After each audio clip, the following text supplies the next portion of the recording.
எல்லோருக்கும் வணக்கம். நிறைய பேர் அமாவாசை இருட்டில் கருப்பு மணி கிடைக்குமா அப்படின்னு தேடிட்டு இருந்தாங்க. சில பேர்த்துக்கு கிடைச்சிருக்கு அப்படின்ற மாதிரி எவ்வளவு ஒரு அதிசயம் பாருங்க. ஒரு நண்பர் எப்படி தப்பிச்சு வந்திருக்காரு பாருங்க. மார்க்கெட் இறங்கிக்கிட்டே இருக்கு, நானும் ஒரு வருஷமா ஏவரேஜ் பண்ணிக்கிட்டே இருக்கேன். கடைசியில் ஒரு கட்டத்துக்கு போனால் எங்கிட்ட காசே இல்லைங்க ஏவரேஜ் பண்ணுறதுக்கு. இதில் வேற நிறைய பேர் அவ்வளோதான், மார்க்கெட்டே முடிஞ்சு போச்சு, பூமாதேவி வாயை பழக்க போகிறா, மார்க்கெட் உள்ளே இறங்க போகுது அப்படின்ற மாதிரி 21,000லாம் போகுது நிறைய பேர் சொல்லிக்கிட்டு இருந்தாங்க. என்னடா பண்ணுறதுன்னு நானும் பார்த்துக்கிட்டே இருந்தேன். கிட்டத்தட்ட 2 லட்ச ரூபா நஷ்டத்தில் இருந்தது அப்படின்ற மாதிரி ரொம்பவுமே கஷ்டப்பட்டுக்கிட்டு இருந்தார். கடைசியில் பார்த்தா இப்போ மார்க்கெட் அப்படியே திரும்பி ரிட்டர்ன் ஆகி மேல் நோக்கி வந்து கிட்டத்தட்ட 71,000 ரூபாய் லாபம் அதை புக் பண்ணிட்டார். இதனால் என்ன ஆயிருக்குன்னா அவருடைய போர்ட்ஃபோலியோ சைஸை அப்படியே குறைச்சி இப்போ வெறும் 25% தான் இருக்குது. அதனால் அவருக்கு இப்போ மனசு நிம்மதியாக இருக்குது அப்படின்ற மாதிரி சொல்லிட்டு இருக்காரு. உண்மைதான், நிறைய பேர்த்துக்கு வந்து நல்லா தெரிஞ்சிருச்சு மார்க்கெட் என்பது இறங்கி ஏறக்கூடியது.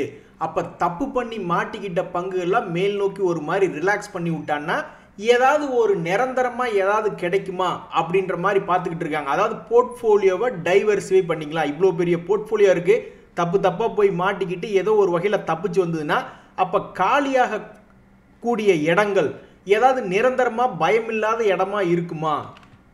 நான் செல்லா சாஃப்ட்வேர்னு ஒரு கம்பெனியில் வேலை பார்த்துட்டு இருந்தேன். நல்ல ஒரு அருமையான கம்பெனி. அப்போ ஒரு மேனேஜர் ரொம்ப சிம்பிளாக கேட்டார், பாம்பேயில் இருக்கும்போது, எதுக்கு எத்தனை பேர் கண்டபடி ஓடிக்கிட்டு இருக்காங்க, பேங்க் வண்டி வந்தால் பத்தாதா, அது வச்சுனே நம்ம ஓரளவுக்கு நல்லா சாதிச்சிடலாமே, மனசில் எப்போவுமே கவலை இருக்காது, வேணுங்கிறப்ப பணத்தை அப்படியே கேஷாக கூட பிரேக் பண்ணி எடுத்துக்கலாம் அப்படின்ற மாதிரி சொல்லிட்டு இருந்தார். அது மாதிரி ஒரு குறிப்பிட்ட பங்கு என்பது எப்போவுமே நம்மளுக்கு சிறுக சிறுக பணத்தை ஜென்ரேட் பண்ணி கொடுத்தாலும் அது தொடர்ந்து கொடுத்துக்கிட்டே இருக்கணும். திடீர்னு நம்மளுக்கு பணம் வேணுங்கிறப்ப மொத்த பணமும் கிடைக்கணும். நேற்று கூட ஒரு துணிக்கடைக்காரர் ஒருத்தர் பார்த்தேன், கிட்டத்தட்ட 10 லட்ச ரூபாய்க்கு சரக்கு வச்சிருக்காராம் உள்ள.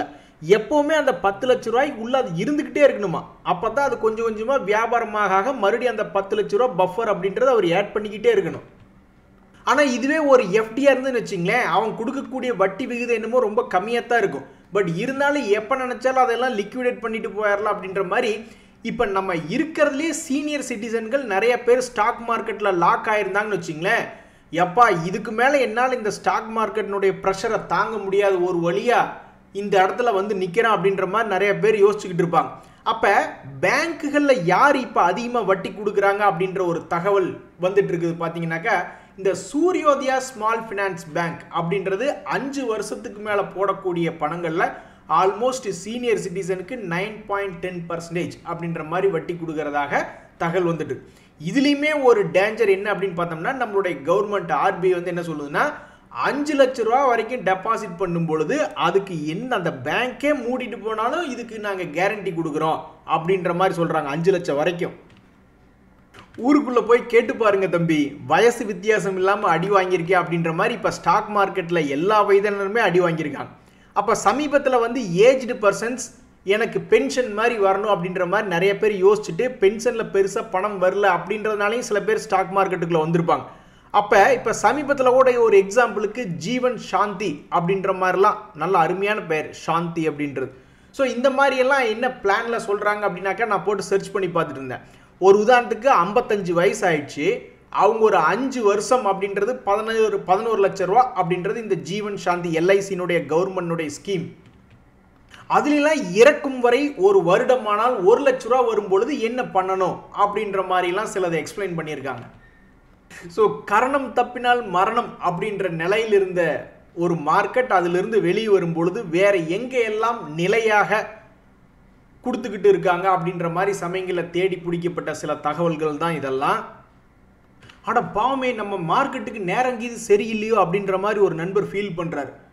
கொரோனா வருதாமே அப்படின்ற மாதிரி ஒரு சிம்பிளான தகவலை போட்டுட்டு போயிட்டாரு. போய் எடுத்து பார்க்குறேன், ஆமாம் இந்த மாதிரி சிங்கப்பூரில் ஹாங்காங்லாம் ஒரு சின்ன சின்ன கேசஸ் அப்படின்றது ஸ்பைக் ஆன மாதிரி சொல்லியிருக்காங்க. பட் இதெல்லாம் 40, 50, 60 தடவைக்கு மேலே இருக்கும். 2020 கோவிட் ஃபைண்டிங் ஆனதுக்கப்புறம், லாக்டவுன் ஆனதுக்கப்புறம் நிறைய முறை வருஷத்துக்கு ஒரு தடவை இந்த மாதிரி எங்கேயோ ஒரு பக்கம் இப்படி சர்ச் பண்ணி கேசஸ் ரெஜிஸ்டர் ஆகுது. ஆனால் அது எங்கேயுமே பரவவே இல்லை கடந்த 40, 50 முறையாக. இது 50ஓட ஒன்று 51ஆவதாக தான் போகிறதுக்கு வாய்ப்புகள் அதிகம் அப்படின்ற மாதிரி நிறைய பேர் நினச்சிக்கிட்டு இருக்காங்க. ஆஹா என்ன ஒரு புத்திசாலித்தனம் அப்படின்ற மாதிரி ஒரு நண்பர் மிகப்பெரிய ஒரு வேலை பார்த்துருக்காரு.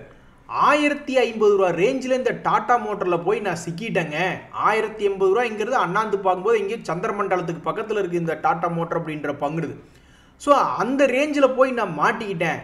கடைசியில் பார்த்தா நான் ஏதோ ஒரு இடத்துல கரெக்டான ஒரு இடத்துல நான் ஏவரேஜ் பண்ணினேன்.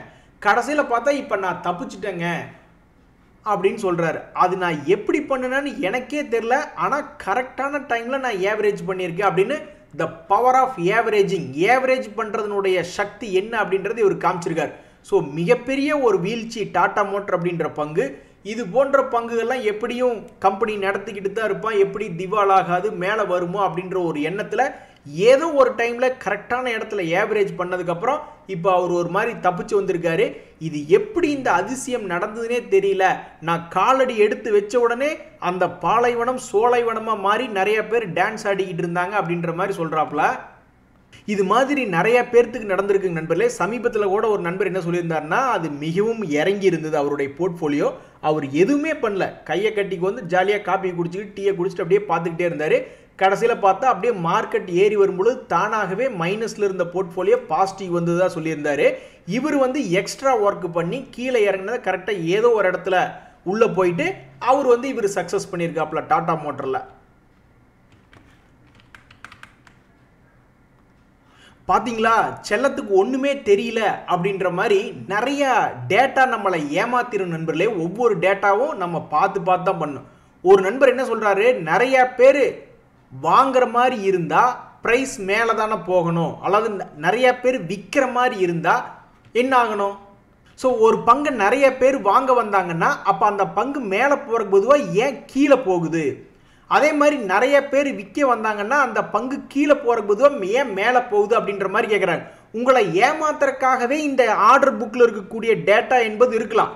உங்களுக்கு இந்த தகவல் தெரியுது, கண்ணு முன்னாடி பையர் இத்தனை பேர் இருக்காங்க, செல்லர் இத்தனை பேர் இருக்காங்க, ஆனால் ஏன் ப்ரைஸ் லாஜிக் மாதிரி நடக்குது அப்படின்னாக்கா உங்களுக்கு கண்ணுக்கு தெரிஞ்ச ஆர்டர் புக்கு இதுதான், அதை வச்சு நீங்கள் லாஜிக் படி வரணும்னு எதிர்பார்க்குறீங்க. ஆனால் கண்ணுக்கு தெரியாமல் அவன் நிறைய பேர் ஜிடிடி ஆர்டர் போட்டு கரெக்டாக இந்த ப்ரைஸில் ட்ரிகர் பண்ணி ஆர்டர் உள்ளே போகிற மாதிரி ஏதாவது ஒன்று பண்ணுறாங்க, அல்லது ட்ரிகர் ப்ரைஸ் ஏதாவது stop loss buy order stop loss sell ஆர்டர்னு போட்டுட்டு கரெக்டாக அந்த ப்ரைஸ் டிக்கர் ஆனோடனே உள்ளுக்குள்ளே ஆர்டரை புஷ் பண்ணுறாங்க. அதெல்லாம் ஃப்ராக்ஷன் ஆஃப் செகண்டில் நடந்துடும். அப்படிலாம் இருக்கும்போது நீங்கள் என்ன பண்ணுவீங்க? ஸோ கண்ணுக்கு தெரிந்த தகவலும் சரி, கண்ணுக்கு தெரியாத தகவலும் சரி, மார்க்கெட்டில் என்ன நடக்கும்னே நீங்கள் உங்கள் லாஜிக் படி நீங்கள் அதை யோசிக்க முடியாது. ஏன்னா உங்கள் கண்ணு முன்னாடி காட்டக்கூடிய தகவல்கள் மறைக்கப்பட்ட தகவல்களாக இருக்கலாம். அதனால் என்னை பொறுத்த வரைக்கும் ஸ்டாக் மார்க்கெட்டில் கேள்வி என்பதை கேட்கக்கூடாது, லாஜிக் வைஸ் இது இல்லையே அப்படின்ட்டு. ஸோ என்னை பொறுத்த வரைக்கும் இருக்கிறதுலே பெஸ்ட்டாக ஒரு மெத்தட் ஒர்க் ஆகுது அப்படின்னாக்கா, நேத்தத்தை ஹை நேத்தத்தை லோ நேத்தத்தை க்ளோஸை கனெக்ட் பண்ணி ஒரு சென்ட்ரல் பிவட் ரேஞ்சுன்னு ஒன்று கண்டுபிடிக்கிறாங்க வச்சுங்களேன். அதுக்கு மேலே இருந்ததுன்னா ஏதோ ஒரு பாசிட்டிவான சம்பவம் நடத்த போகிறான், கீழே வந்ததுனாக்கா அந்த பாசிட்டிவ் சம்பவம் முடிஞ்சு கீழே ஏதோ நெகட்டிவ் சைடு போகிறான்னு அர்த்தம். அதே மாதிரி திரும்பி பாசிட்டிவ் சைடு வரானா ஓகே பாசிட்டிவ் சைடு போகிறானோ அப்படின்ற மாதிரி அர்த்தம். இப்படி மாறி மாறி ஏதோ ஒன்று பண்ணிட்டு ஏதோ ஒரு சைடு பெருசாக கொண்டு போகிறானாக்கா சரி ஓகே தற்போதைக்கு ட்ரெண்டு பிடிச்சிருக்கு அப்படின்ற மாதிரி அர்த்தம். ஸோ இந்த சென்ட்ரல் பாயிண்ட் அப்படின்றது மட்டும்தான் நிதர்சனமான ஒரு பாயிண்ட். இதுக்கு மேலே இருந்தால் அவனுக்கு என்ன தகவல் வந்தாலும் அவனை ப்ளஸ்ஸாக காப்பாற்றுதுன்னு அர்த்தம். இதுக்கு கீழே இருந்தானாக்கா அவனை என்ன ஒரு தகவல் வந்தும் கீழே போகுதுன்னு அர்த்தம். ஸோ உங்கள் லாஜிக் எல்லாம் மூட்டை கட்டி வச்சுக்கிட்டு இந்த மாதிரி சென்ட்ரல் பாயிண்ட் அப்படின்றத வச்சு தான் எந்த ஒரு தகவலையும் பார்க்கணும். ஸோ போன வாரம் வெள்ளிக்கிழமை அன்னைக்கு நீங்கள் இந்த டாடா மோட்டர் அப்படின்றத எடுத்து பார்த்தீங்கன்னா காலையில் ஏதோ ஒரு தகவல் அவனை பாசிட்டிவில் வச்சிருக்கு, அப்புறம் கீழே போகும்போது அவனை ஏதோ ஒரு தகவல் நெகட்டிவில் வச்சிருக்கு, அதுக்கப்புறம் மறுபடியும் பாசிட்டிவ் மூமெண்டமில் போயிருக்கு அப்படின்ற மாதிரியான அர்த்தம் தான். ஒரு நண்பர் இதை ஒரு மாதத்துக்கு முன்னாடி சொல்லியிருக்காரு, இப்போ என்ன ஆச்சுன்னு தெரியல. ஒரு மாதத்துக்கு முன்னாடி என்னோட போர்ட்ஃபோலியோ போட்டு கிளின்னு கிழிச்சு வச்சிருக்கானுங்க. ஒரு ஸ்டாக் ரெண்டு ஸ்டாக் கும்பாடினா பரவாயில்ல, மொத்த போர்ட்ஃபோலியோவே கும்பா பாடினா நான் எதைத்தான் ஏவரேஜ் பண்ணுறது அப்படின்றது இப்படி நல்ல பங்குகள் கீழே இறங்கி கிடந்திருக்கு. லட்டு மாதிரி கீழே கிடக்கிறானே, ஆனால் கையில் காசு இல்லையேன்னு ஒரு மாதத்துக்கு முன்னாடி ஃபீல் பண்ணிக்கிட்டு இருந்தார். இப்போ எந்த நிலவரத்தில் இருக்கிறாரு அப்படின்றது தெரியல. இங்கே பார்த்தீங்களா நண்பர்களே, இப்படி நடக்குது. அப்படியே ஒரு நண்பர் என்னடான்னா டாடா மோட்டர் உச்சாணி கும்பலை வாங்கிட்டேன், மறுபடி கீழே ஏவரேஜ் பண்ணதுக்கப்புறம் அதுலேருந்து நான் தப்பிச்சிட்டேன் அப்படின்ற மாதிரி ஒருத்தர் சந்தோஷமான பதிவு போட்டிருந்தாரு. இன்னொரு நண்பருக்கு எல்லாமே கீழே கிடக்குது, ஒரு வேளை ஏவரேஜ் பண்ணால் மேலே வருமா அப்படின்னு அவர் மனசுக்குள்ளே ஒரு சந்தோஷம், ஒரு சின்ன நம்பிக்கை இருந்திருக்கு. ஆனால் கையில் காசு இல்லையேப்பா அப்படின்ற மாதிரி விட்டுட்டாப்புல. நண்பர்களே, நான் பார்த்ததுலேயே நிறைய பவர்ஃபுல் பேட்டர்ன்ஸ், ப்ரைஸ் பேட்டர்ன்ஸ் அப்படின்னு பார்த்தீங்கன்னாக்கா ஏதாவது ஒரு ரிவர்சல் வர்ற மாதிரி இருந்ததுனாக்கா இந்த இன்வெர்டட் ஹெட் அண்ட் ஷோல்டர் அப்படின்ற பேட்டர்ன்லாம் வந்து ரொம்ப பவர்ஃபுல்லான ஸ்ட்ராட்டஜி. அதாவது வீக் ஆகிற மாதிரி இருக்கான், கொஞ்சம் ரெக்கவரி ஆகிறான், மறுபடி பெரிய வீக்கு, மறுபடி கொஞ்சம் நல்ல ரெக்கவரி, ஃபுல் ரெக்கவரி, மறுபடி கொஞ்சம் வீக் ஆகிற மாதிரி இருக்கா, அப்புறம் மறுபடி ஃபுல் ரெக்கவரி ஆகி போகிறான்னு வச்சிங்களேன், பழைய நெக் லைன்லாம் உடச்சி போகிறான்னு வச்சுங்க, மேபி அது கொஞ்சம் ஸ்ட்ராங்காக இருக்குமோ அப்படின்னு இதுக்கு அதிகமான இம்பார்ட்டன்ஸ் கொடுத்து மார்க்கெட்டில் பார்ப்பாங்க. அதே மாதிரி ஒரு ஃப்ளாட் சேனல் பேட்டர்னில் அவன் முக்கியமான ஒரு சைடு வேஸில் போயிட்டு இருக்கான்னு வச்சிங்களேன், இதுவும் வந்து ஒரு ஸ்ட்ராங் பேட்டர்னா அப்படின்ற மாதிரி பார்த்துட்டு இருப்பாங்க. இன்னொரு நண்பனுடைய மனசு எப்படி இருக்குன்னா, அவருடைய எக்ஸ்பீரியன்ஸை பொறுத்த வரைக்கும் ஹார்மோனிக் பேட்டர்னை வச்சுக்கிட்டே ஓரளவுக்கு மார்க்கெட்டில் ரொம்ப ஹெல்ப்ஃபுல்லாக இருக்கிறதுக்கு வாய்ப்பு அதிகம் அப்படின்றாங்க. ஹார்மோனிக் பேட்டர்ன் இதே மாதிரி தான், அவன்லேயும் வந்து ரீட்ரேஸ்மெண்ட் ஆகிறதும் மறுபடி ரெக்கவரி ஆகிறதும் இந்த மாதிரி அவனுடைய வேவ் வச்சு தான் யூஸ் பண்ணுவாங்க. இதுக்கு அவங்க முக்கியமாக என்ன எடுத்துக்கிறாங்கன்னா ஃபிபனோக்கி ரீட்ரேஸ்மெண்ட்ஸ் அந்த பாயிண்ட்ஸை வந்து யூஸ் பண்ணுறாங்க. ஸோ இதே தான் கிட்டத்தட்ட நம்ம பிளைனாக வந்து ஒரு சேனல் பேட்டர்னில் இருக்கக்கூடிய ரெசிஸ்டன்ஸ் சப்போர்ட்ஸை யூஸ் பண்ணுற மாதிரியே அதுக்குள்ளே ஃபிபனோக்கி யூஸ் பண்ணி ஒரு வேவ் பேட்டர்னில் எப்படி எடுக்கிறது அப்படின்ற மாதிரி அது வந்து எனக்கு ரொம்ப உபயோகமாக இருக்குது அப்படின்ற மாதிரி அவர் சொல்லிட்டு இருக்காப்புல. நீங்கள் எவ்வளவு நல்லவர், எங்களை எவ்வளவு சந்தோஷமாக பார்த்துக்கிட்டீங்க அப்படின்ற மாதிரி கடந்த ஒரு வாரத்தில் மட்டும் கீழே விழுந்து கிடந்த மார்க்கெட் ஒரு நண்பருக்கு கிட்டத்தட்ட 14% ஏறி இருக்கான். 5 நாளில் 14% என்பது ஏறி வந்திருக்கான். ஆல்மோஸ்ட் 7 லட்ச ரூபா என்பது நஷ்டத்தில் இருந்தது, ரெக்கவரி ஆகி வந்திருக்கு அப்படின்னு ரொம்ப சந்தோஷமாக பதிவிட்டிருக்காப்புல. இனி வரக்கூடிய வாரங்கள் நம்மளுக்கு எல்லாமே நன்மை பயக்குமா அப்படின்றது பொறுத்திருந்து தான் பார்க்கணும். நன்றி, வணக்கம்.